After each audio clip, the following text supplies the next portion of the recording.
Hola mis, bienvenidos de vuelta al canal, espero que estén teniendo una semana maravillosa. Si eres nuevo por aquí te sugiero muchísimo que te suscribas y actives las notificaciones para que no te pierdas ningún video. Además les tengo una playlist con una maratón de casos, así que se pueden poner al día con los más de, yo creo que ya 90 casos que hay en el canal. Los invito también a seguirme en mis redes sociales que aparecerán en este momento en pantalla. Dale me gusta y comenta este video, ya que eso me ayuda a llegar a más personas. Sin nada más que decir, en este momento comenzaré con el caso de hoy.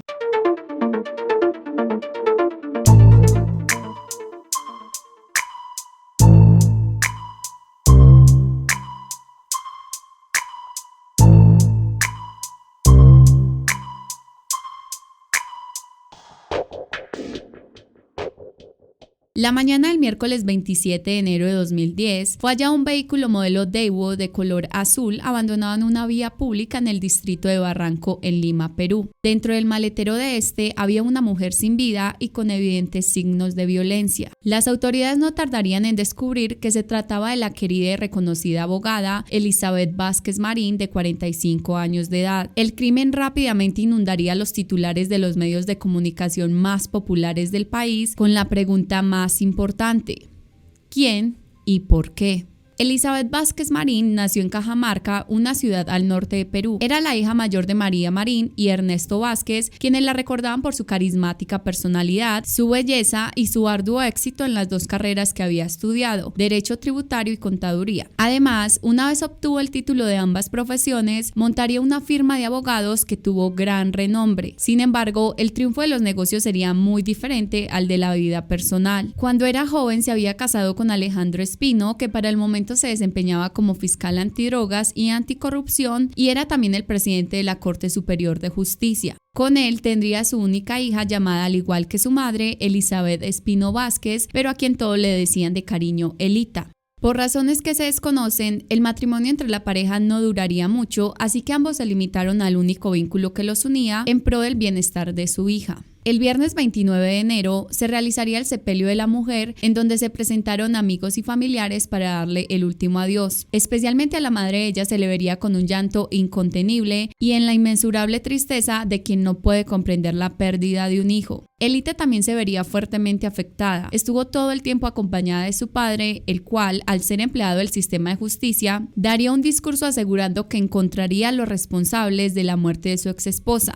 Palabras que, viniendo de un fiscal, por supuesto tenían bastante peso. Sin embargo, hallar al asesino de Elizabeth sería una labor más difícil de lo que todos esperarían. Días más tarde comenzaría la investigación del caso, iniciando con los resultados de la autopsia realizada a la mujer, en donde se confirmaría que habría recibido múltiples golpes de puño libre en todo el cuerpo, aunque estos no serían los que le causarían la muerte, sino el estrangulamiento del que, según los profesionales, tenía marcas de defensa y parecía que intentó insistentemente salvarse. Además, fueron halladas manchas de sangre en el vehículo que revelarían que ella aún estaba con vida cuando fue arrojada en la cajuela del mismo. Justo ahí también se encontrarían cabellos que se notaban que habían sido arrancados, pues se podían apreciar las raíces. Esos cabellos se pudo demostrar no pertenecían a la víctima, pero se cometería un gran error por parte de los expertos, quienes los descartaron sin antes extraer las muestras de ADN y concretar a quién le pertenecían. Sin comentarios. Las autoridades comenzarían a interrogar a las personas del círculo cercano de Elizabeth para así saber si tenía algún enemigo que quisiera deshacerse de ella. Ante esto, sus padres y hermanos señalaron que no se les ocurría a nadie que quisiera hacerle algo así. Sin embargo, su ex esposo sí señalaría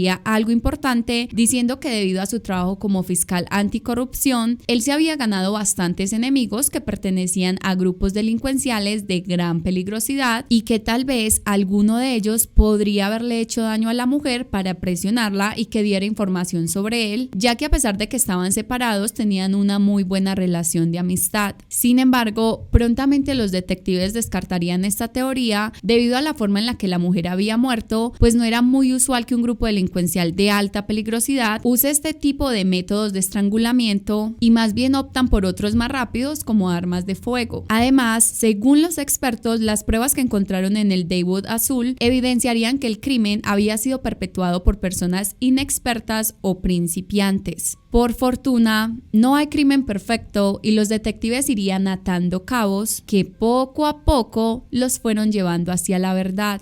Continuando con los interrogatorios, le tocaría el turno a Lita, de quien había altas expectativas para que aportara información relevante, pues vivía con la víctima y había sido una de las últimas personas en verla con vida, así que tal vez podría haber percibido algo extraño el día de los hechos o incluso quizás tener algún sospechoso. La joven manifestaría que la tarde del 26 de enero, ella y la recién contratada empleada del servicio llamada Liliana habían ido a la oficina de su mamá para salir desde allí juntas hacia la iglesia mormona donde se encontrarían con su tía llamada Jovita. Una vez este evento había terminado, se despidieron de la familia y su progenitora, la empleada y ella regresarían a su vivienda, donde al llegar cada una se dirige a su habitación para descansar. Alrededor de las 2:30 am, la chica se levantaría para ir a la cocina, por lo que tenía que pasar por el cuarto de su madre y en donde la escucharía atendiendo una llamada, aunque no le prestó mucha atención. Pocos minutos después se daría cuenta que la mujer había salido del hogar sin avisarle a nadie a dónde iría o con quién iba a encontrarse. Elita señalaría que incluso Santos, el portero del edificio donde vivían, la había visto irse en su auto. El vigilante sería entonces también cuestionado, pero este negaría haber visto a la abogada como lo señalaba su hija. Él contaría que esa madrugada la joven había bajado a la portería para entregarle 20 soles y pedirle que fuera a comprarle 2 hamburguesas. Él obedecería y unos 20 minutos después, cuando estaba regresando a su puesto de trabajo, Elita lo alcanzó antes de llegar y comenzaría a conversarle mientras caminaban a paso lento. Una vez llegaron al edificio, el carro de Elizabeth estaba encendido y la chica le comentaría al portero que su mamá había olvidado unos documentos en la oficina, por lo que tuvo que salir de emergencia. Unos segundos después,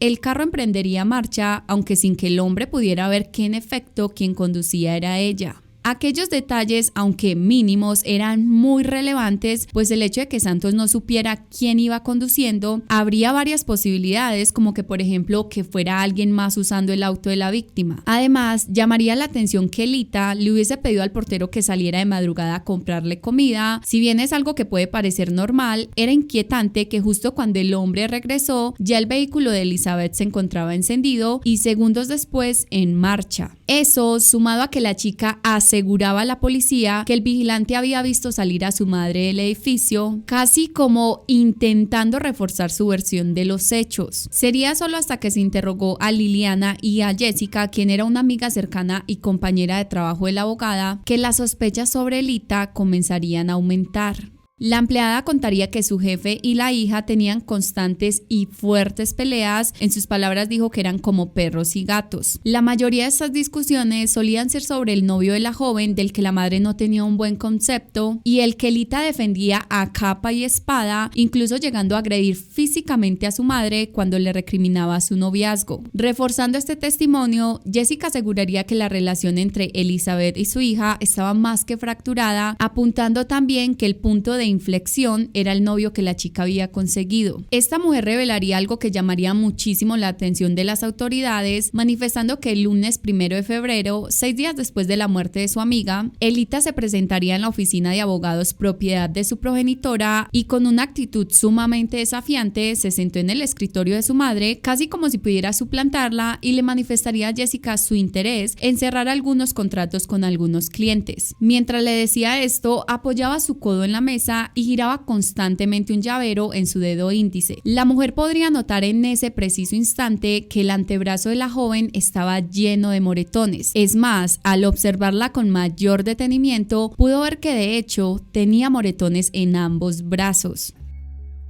El llavero le daba vueltas y yo pude ver claramente en su mano moretones acá en este brazo, porque lo tenía así, y en el otro que daba vuelta, moretones acá. A Elizabeth le entierran un día viernes. Ella estuvo en la oficina desde muy temprano el día lunes. Se puede reunirse con, me parece que con 2 o 3 clientes para que firmen el contrato de que ella se iba a ser responsable, ¿no? La mala relación entre la víctima y su hija era muy importante, pero curiosamente tanto ella como su padre Alejandro la habían omitido. En efecto, esta era una situación tensa para este hombre, ya que gracias a su experiencia sabía que cualquier mínimo detalle podría poner como sospechosa a su hija y él muy probablemente quería protegerla, pero en un crimen como estos, omitir información empeoraba las cosas. La forma en la que Elita se comenzaría a comportar después de la muerte de su madre llamaría también la atención de familiares y amigos, quienes la vieron completamente destrozada en el entierro, pero tan pronto como este evento terminó, ella seguiría su vida como si nada hubiese pasado. De hecho, al día siguiente de esto, la chica se vio con su novio llamado Fernando González en un hotel bastante costoso que ella misma había pagado, además de que le había regalado un total de $1,500 a su pareja solo porque sí. La chica también empezaría a salir de fiesta con sus amigos recurrentemente y a gastar grandes sumas de dinero. Jovita, que era una de las personas que estaba acompañando y cuidando a Elita en el duelo, sería quien más notaría el comportamiento distante que tenía su sobrina sobre lo ocurrido. Por ejemplo, solía hablarle acerca de los viajes que podrían hacer juntas porque ya tenían la plata para hacerlo. Esas palabras erizarían la piel de la tía, que consideró inoportuno este comentario, teniendo en cuenta que su hermana había muerto recientemente por asesinato. Pensaría además que ese dinero con el que la joven contaba ni siquiera era todavía de ella, pero parecía ser que ya tenía planes en qué gastárselo. Aunque la actitud de Elita le incomodó, la mujer trataría de ser comprensiva, pensando que esa era una forma de reaccionar al trauma que sentía por lo ocurrido, además de que seguramente su sobrina se sentía culpable, pues había sido una hija muy rebelde y ahora ya no tenía la oportunidad de reparar el daño que había hecho. Me dice, Jovita, ahora vamos a viajar, vamos a vivir juntas, vamos a hacer lo que planeamos. Y a mí se me pararon los pelos un poco porque no era el momento para nada. No sabíamos qué había pasado con la muerte de mi hermana y cómo proyectarse, no tan rápido hacia esas cosas, y sobre todo proyectarse con un dinero, porque obviamente para eso necesitaba dinero.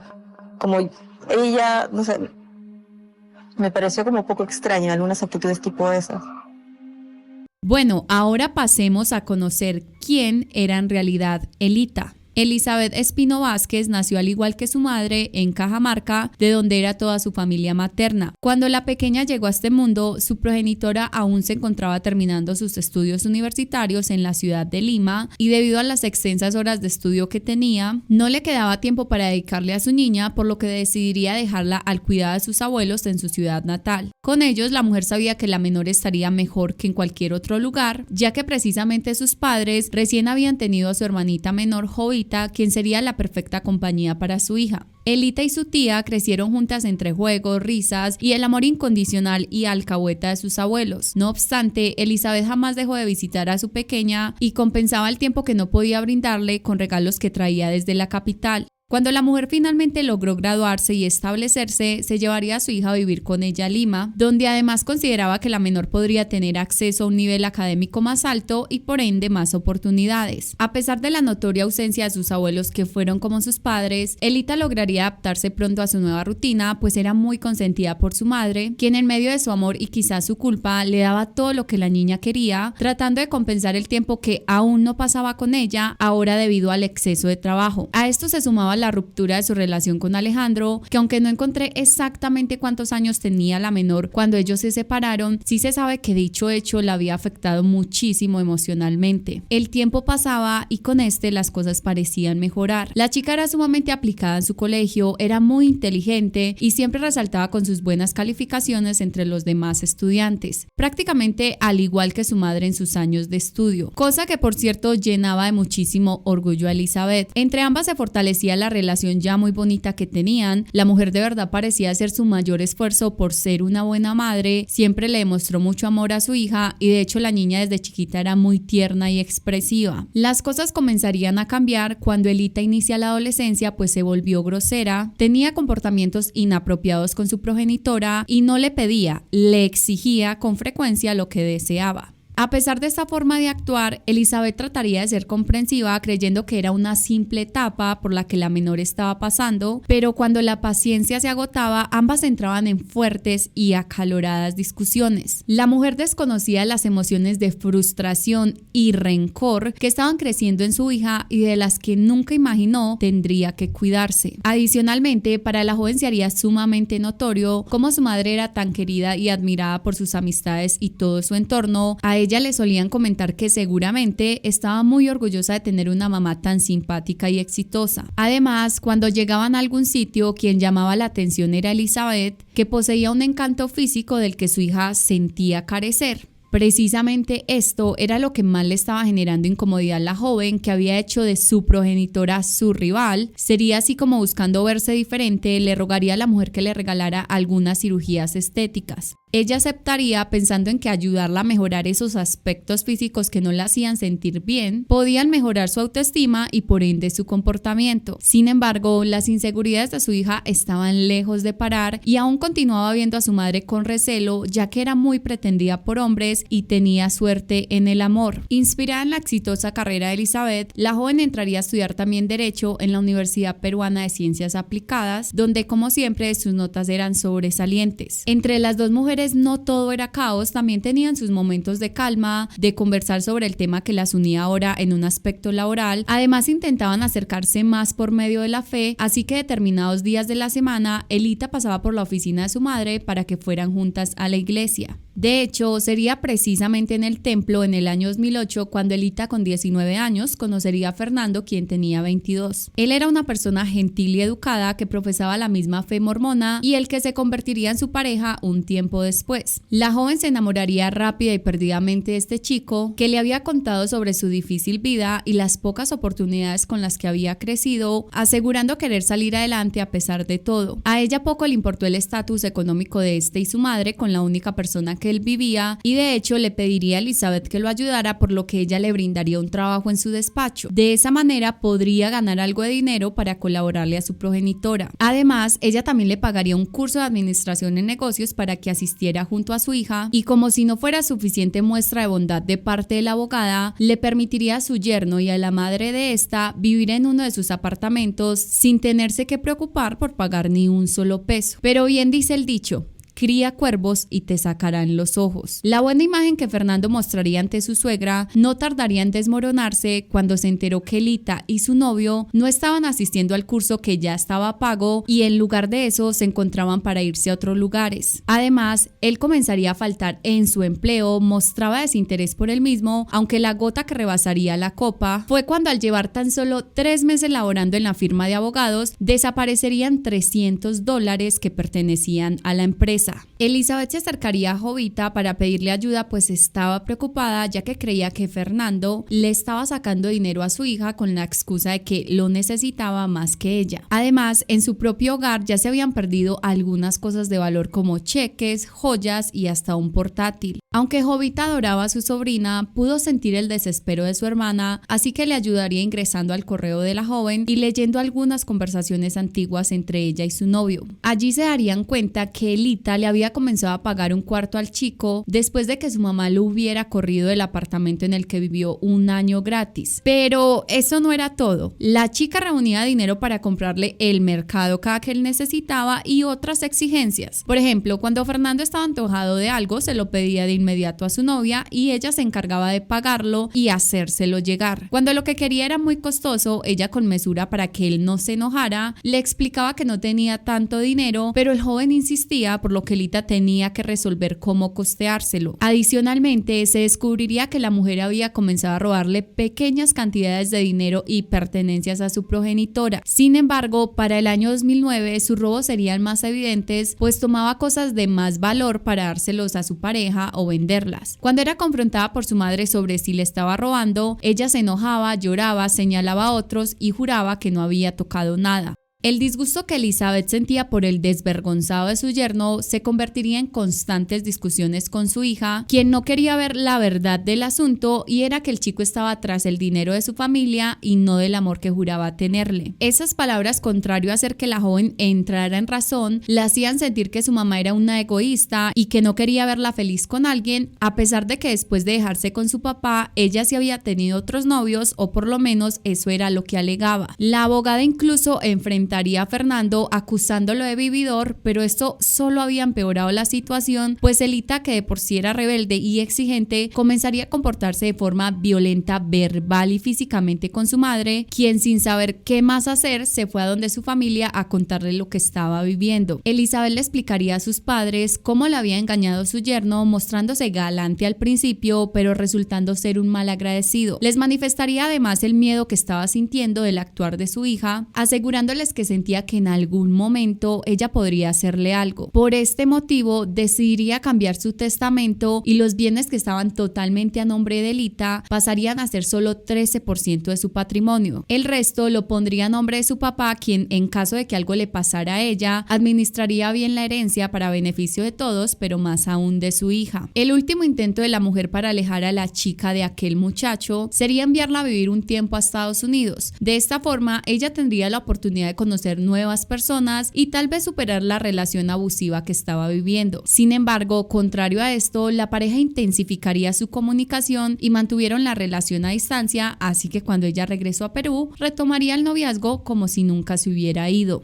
Frente a las sospechas que las autoridades tenían de Elita y ahora también de su novio, se procedería a analizar con mayor cautela el testimonio que había brindado, donde decía que su madre había recibido una llamada en la madrugada. Es así como lograrían descubrir a través de los registros telefónicos que aquella no había existido, aunque curiosamente había otra que sí se había realizado a las 3 a.m. y de la que Elita no había hablado en su declaración. Parece ser que Elizabeth llamaría a su hija después de haber salido de su casa. Ella había respondido, pues se mostraba a unos segundos de conversación. Sin embargo, la duda era sobre qué habían hablado y por qué la joven no quiso contarlo. Es por esto que también se obtendría el registro del dispositivo de la joven y allí se mostraría que 10 minutos después de la primera llamada, ella había recibido una segunda comunicación, pero esta vez de parte de Fernando, aunque tampoco se sabía de qué habían hablado. Ambas parecían haber sido hechas desde la localidad de Barranco, donde se encontraría esa misma mañana el vehículo de la víctima con ella sin vida dentro del maletero.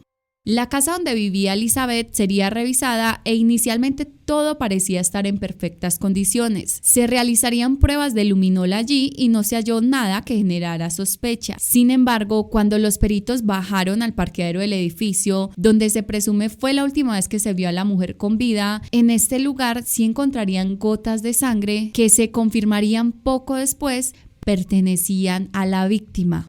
El sábado 30 de enero, Liliana, la empleada doméstica, decidiría contactar a las autoridades y confesar todo lo que sabía. Empezaría revelando que en la madrugada del miércoles 27 de enero escuchó gritos en la vivienda que de inmediato identificó pertenecían a la abogada. Ella saldría corriendo de su habitación, que estaba dentro de la cocina, pero al intentar salir se percataría que la puerta había sido cerrada con seguro, por lo que correría una ventana de la lavandería que se comunicaba con el cuarto del baño de Elizabeth y se acercaría para escuchar qué estaba sucediendo. Es ahí cuando alcanzaría a oír la voz de Elita manifestando: "Eso te pasa por hacer más por tus papitos que por mí". Sentí como si gritaran, hicieran ruido, como una voz decía ayúdame, auxilio, y es de donde escuché los gritos.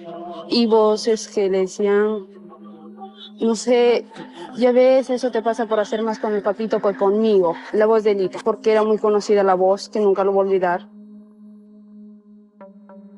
Al día siguiente, Liliana se levantaría temprano y comenzaría a hacer sus tareas del hogar intentando actuar normal, aunque estaba inquieta porque sabía que algo malo había ocurrido la noche anterior. Ella prepararía, como de costumbre, un jugo de naranja para su jefe, que era lo que siempre tomaba antes de irse a trabajar.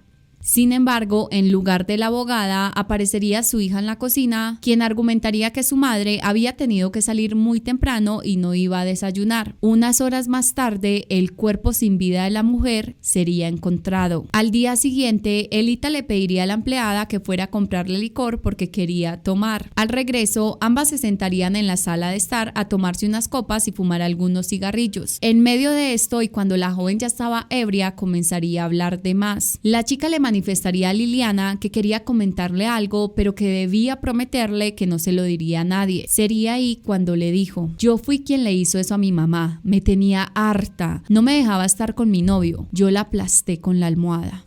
Acto seguido comenzaría a llorar. La mujer quedaría totalmente petrificada con esa confesión, pensando en que si Elita le había hecho a su madre, lo mismo podría pasarle a ella, así que inteligentemente mantuvo la calma para no alarmar a la joven, quien después seguiría contando que había actuado con ayuda de Fernando y otro hombre más. Ellos eran los que se habían encargado de darle fin a Elizabeth. El sábado 13 de febrero de 2010, a las 11:45 de la mañana, la policía detendría a la sospechosa de parricidio y unas horas más tarde sería capturado también la pareja sentimental de esta. Tras su arresto y ya estando en prisión, lo primero en lo que pensaría esta mujer sería en, por supuesto, escribirle a su amor. Así lo plasmaría en esta carta que le envió. Fer, ya me van a trasladar. Seguro me voy sola, pero ya no nos veremos. Esto nos tomará mucho tiempo, pero ya sabíamos lo que podía pasar. Cuídate mucho, siempre te tendré en mi mente, lo sabes. El escrito lo finalizaría firmando como atentamente, tú Eli. Fernando por su parte desde el principio se mostraba confundido con su captura, manifestando no tener responsabilidad en el delito que le acusaban. Saldría incluso ante un medio de comunicación asegurando ser inocente. Sin embargo, sus mentiras serían muy difíciles de mantener. Las autoridades lo encararían con el reporte telefónico donde se evidenciaba que él había estado en Barranco la madrugada del crimen de su suegra. Por lo tanto, debía explicar qué hacía exactamente a esa hora allí y por qué le había hecho incluso una llamada a su novia esa madrugada. Sus respuestas serían poco convincentes, así que después de varios minutos de quedarse en silencio, probablemente intentando encontrar una coartada, no tardaría en darse cuenta que ninguna mentira iba a salvarlo, así que después de la presión que se le ejerció durante el interrogatorio, él se desmoronaría y terminaría por confesar y aceptar su participación en el asesinato diciendo: está bien,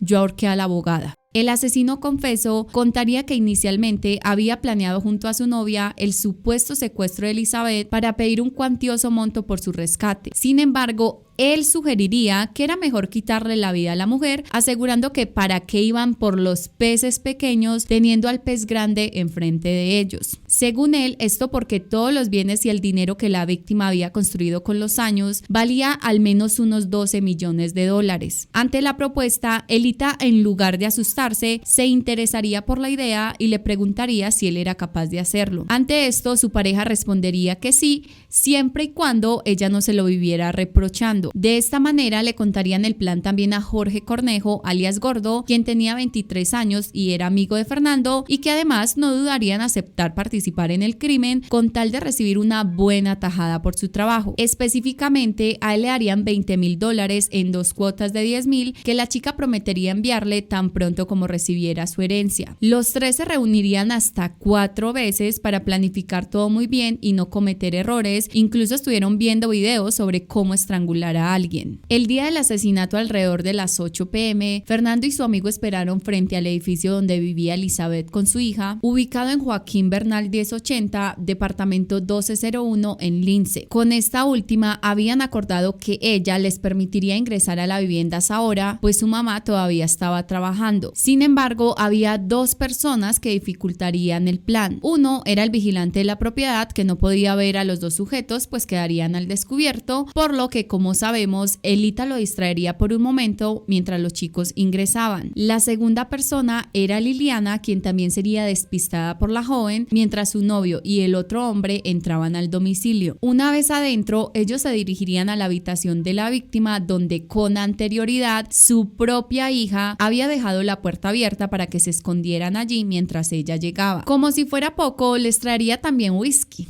para hacer la espera más amena. Media hora más tarde, Elita y Liliana saldrían del departamento con dirección a la oficina de Elizabeth. Después, las 3 se fueron a misa, a cenar y finalmente regresarían a su hogar. Cerca de las 10 de la noche, la abogada se dirigiría a su habitación para descansar, inocente de que había 2 delincuentes esperando algún descuido suyo. Seguidamente, se metería a su baño para tomar una ducha antes de dormir. Mientras tanto, su hija le subía todo el volumen al televisor para disimular el escándalo que vendría en los próximos minutos. También se encargaría de pedirle a la empleada un jugo y que seguidamente se fuera a dormir. La mujer obedecería y la chica procedería a ponerle seguro a la puerta, dejándola encerrada. Sería ese el momento en el que Fernando y el otro sujeto se abalanzarían sobre la víctima y comenzarían a golpearla. Jorge la tomaría de las manos para inmovilizarla, mientras que su yerno le propinaba diversos golpes. La víctima trataría de defenderse con todas sus fuerzas mientras gritaba pidiendo auxilio. Lastimosamente, su empleada, aunque la escuchaba, no pudo hacer nada y su hija era cómplice de tan aterradora situación que estaba viviendo. Minutos después, Elita ingresaría al cuarto. Su madre seguramente pensó que finalmente iban a ayudarla, pero por el contrario, la chica comenzaría a exigirle que le revelara el número de la caja fuerte donde tenía todo su dinero. La mujer, completamente destrozada, le preguntaría que por qué le estaba haciendo eso. Su hija le respondería: mamá, no importa, solo dame el número.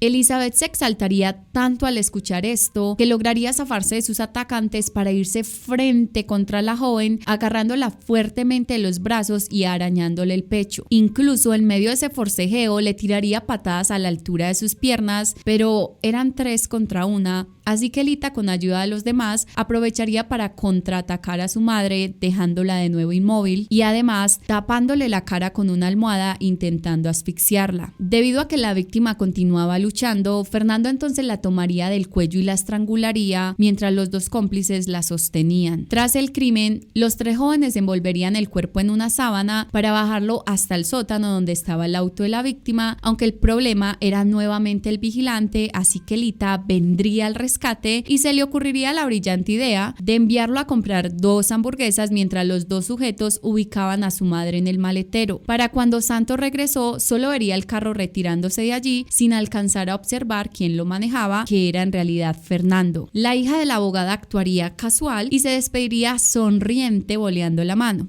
Después entraría de nuevo a su vivienda. Poco después de que Fernando confesara su crimen, Jorge sería también capturado, aunque este tercer implicado manifestaría que había sido llevado a la casa de la víctima con engaños de parte de su amigo y la novia. En su declaración dijo no haber participado en la planificación del asesinato, sino que solo había aceptado ayudar a intimidar a la abogada, por lo que le pagarían aquella gran suma de dinero. Sin embargo, dijo que de repente la pareja de novios comenzaría a golpearla y él habría entrado en pánico al verlos tan alterados, por lo que no intentó detener el ataque. Después de un largo interrogatorio, el hombre terminaría aceptando los cargos, y es que en realidad eran pocas las opciones que tenía, porque, en serio, $20,000 por intimidarla. ¿Y de dónde pensaba él que Elita sacaría ese dinero si no era de la herencia? ¿Y cómo recibirían la herencia si no asesinaban a su madre? Además, si sintió tanto miedo, ¿por qué tan pronto como pudo no acudió a las autoridades? A ese cuento como que le falta una parte. Con la confesión de estos 2 sujetos, quienes la incriminaban, a Elita no le quedaba más que confesar. Las autoridades también le mostrarían toda la evidencia que se había encontrado en su contra durante la investigación. Entre ellas estaba el reporte telefónico en el que se veía que había recibido 2 llamadas en la madrugada del crimen. Una era de su mamá, que estaba en la localidad de Barranco, y la otra de su novio, que tenía la misma ubicación. Detalles que, como sabemos, ella había omitido en su declaración inicial. Además, le informaron que Liliana había testificado en su contra, contando lo que ella le había confesado. También su novio la había incriminado en todo. Se habían hallado gotas de sangre en el parqueadero que había resultado ser de su madre, y por último se le mencionaría las evidentes heridas en sus brazos, es decir, estaba en jaque mate. Habían demasiadas pruebas para señalarla de participar en el crimen contra su progenitora. Sin embargo, a diferencia de sus cómplices, quienes frente a toda la evidencia que la policía les mostraba que tenían en su contra, se mostraron nerviosos y se sintieron presionados, Elita no perdería la serenidad y se mantenía firme en que no tenía nada que ver con lo que le había pasado a su madre. No obstante, los investigadores lograrían acorralarla con más y más preguntas, a las que se quedaba sin saber muy bien cómo responder, así que cuando finalmente parecía estar harta, confesaría el crimen, aunque descargaría la culpa del asesinato en Fernando y Jorge. En su relato, la mujer aseguraría que fue amenazada por su novio y el amigo de este para que les permitiera el ingreso a su vivienda. Según ella,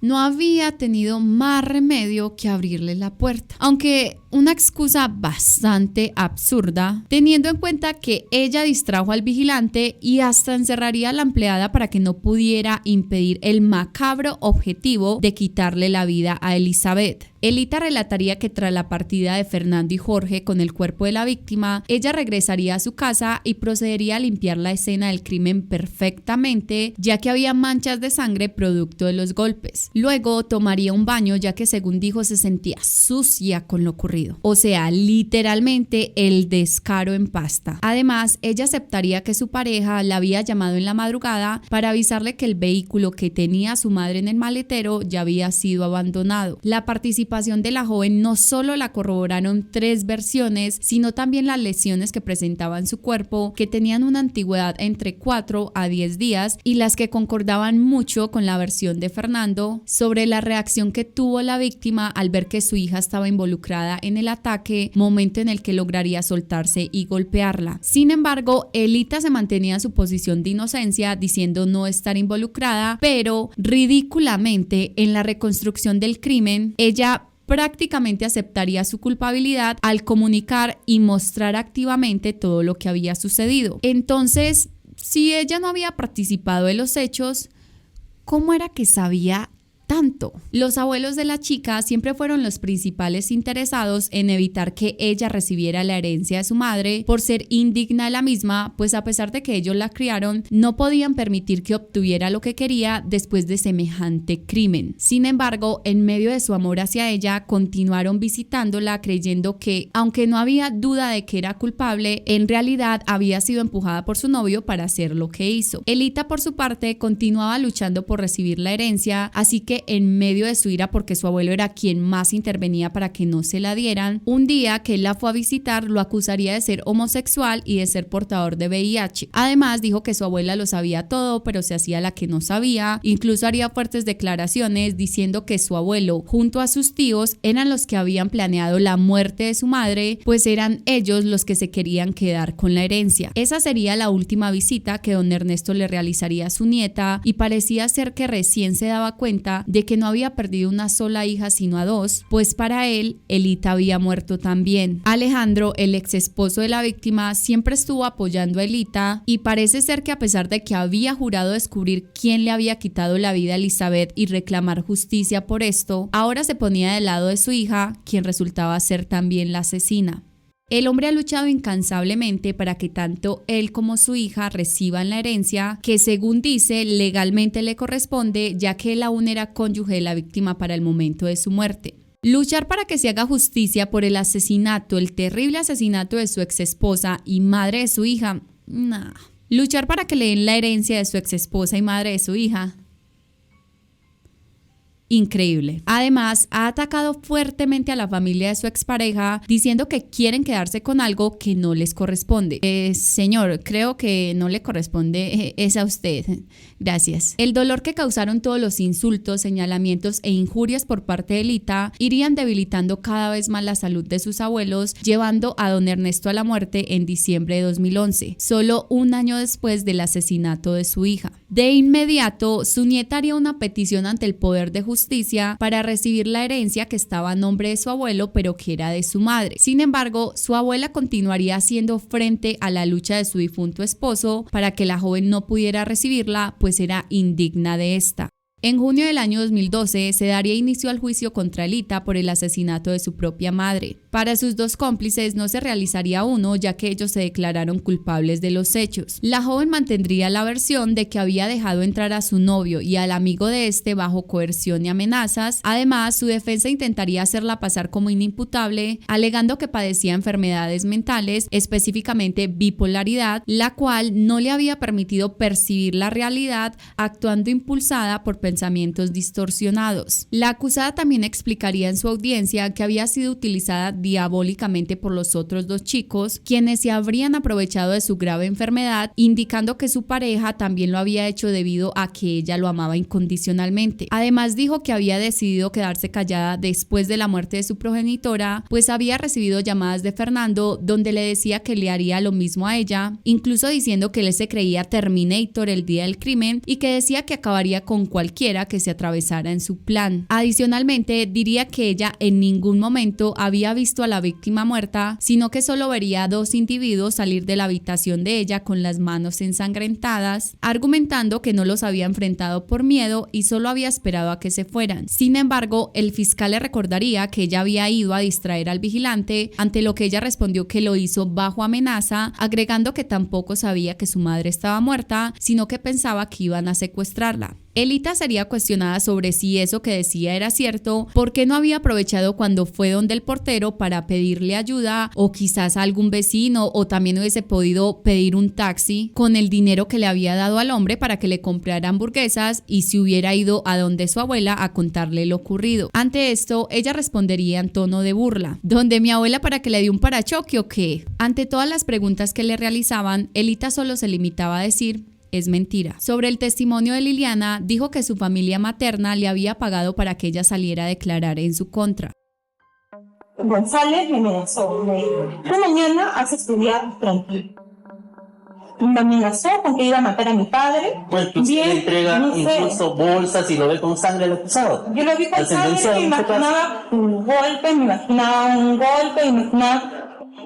cosas así, pero no me imaginaba que hayan matado a mi madre, o toda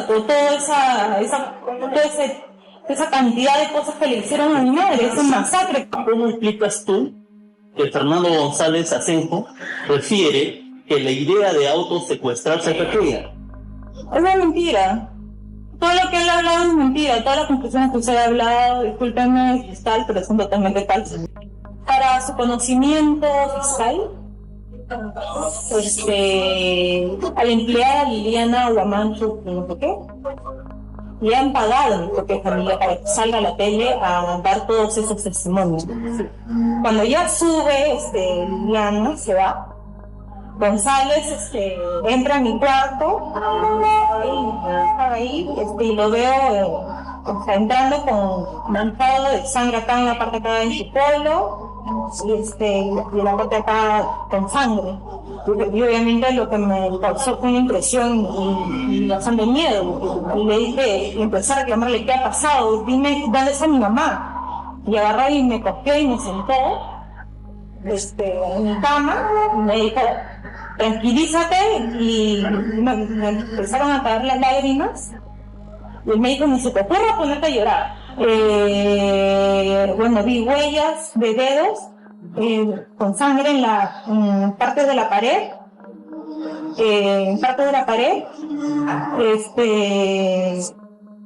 y parte de como de la colcha y mi mamá un poco desordenada. ¿Y usted fue a ver a su madre en el lugar donde le habían dicho que se encontraba? No fui. ¿Por qué no fue?